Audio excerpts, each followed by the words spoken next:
kuanzia leo iwe ni marufuku na wakalisimamie hili. Michango, sitaki kusikia mwananchi yoyote mahali popote akilalamika kwamba mtoto wake amerudishwa shule kwa sababu ya michango.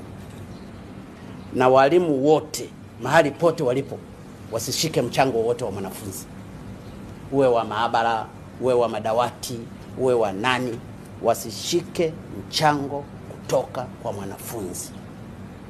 Michango kama ipo, kama kuna mzazi atakuwa na interest ya kuchangia, atapeleka kwa mkurugenzi. Mkurugenzi yule kama anataka kutengeneza madawati, atatengeneza madawati, ataipeleka kwenye shule inayohusika. Sio mwanafunzi ameenda shuleni akarudishwe kwa sababu hajatoa mchango wa dawati. Sio mwanafunzi ameenda shuleni akarudishwe kwa sababu hajatoa mchango wa chakula.